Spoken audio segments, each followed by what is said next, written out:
we going, everyone?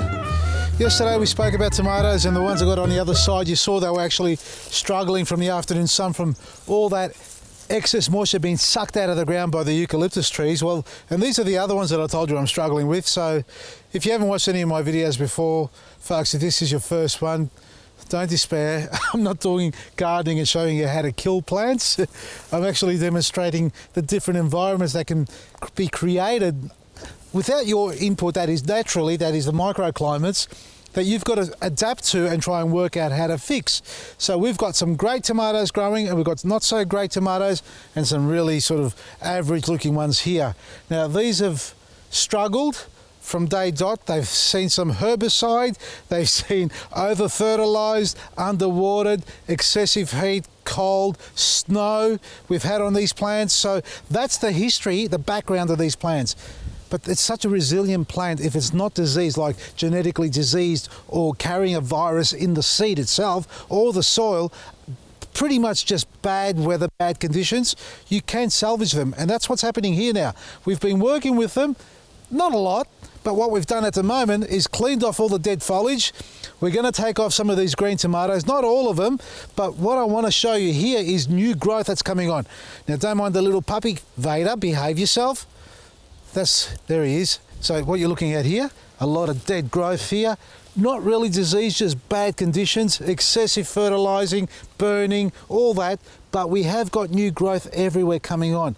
Yeah, it looks a little bit flimsy still, but all we need to do is sacrifice the top half. So what I'm going to do with this plant, see, I don't want it up here anymore, because I don't even know if that's going to make it that well, really. What I'm going to do is take all this off, so I reduce the amount of moisture that's got to travel up from the root zone. So I'm simply going to cut that off there, right?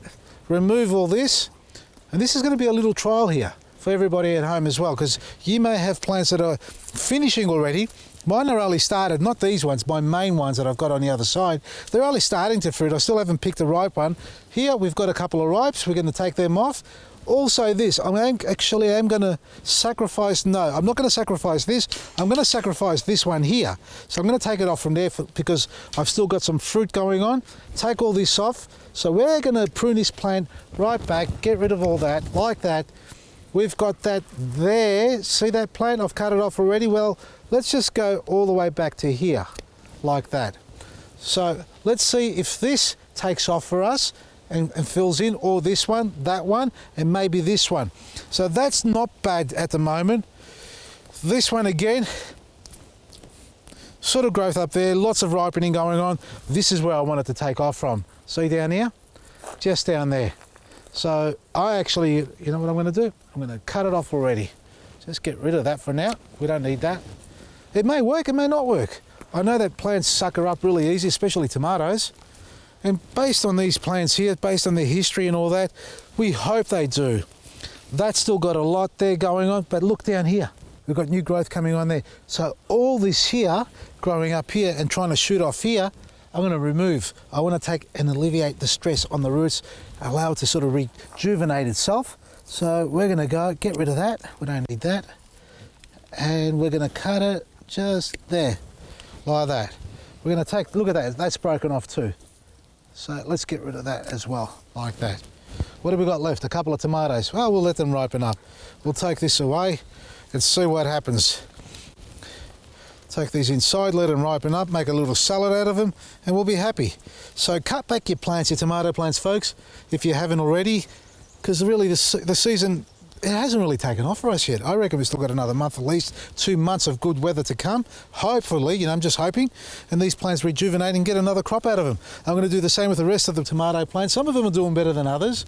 And one more thing, these trees here, I've pruned them back. Remember I told you a few weeks ago about summer growth pruning? I've taken all the tops off these apple trees, the plum tree as well. But what I want to talk about is picking your fruit. Sometimes we haven't pruned our trees and they're really tall.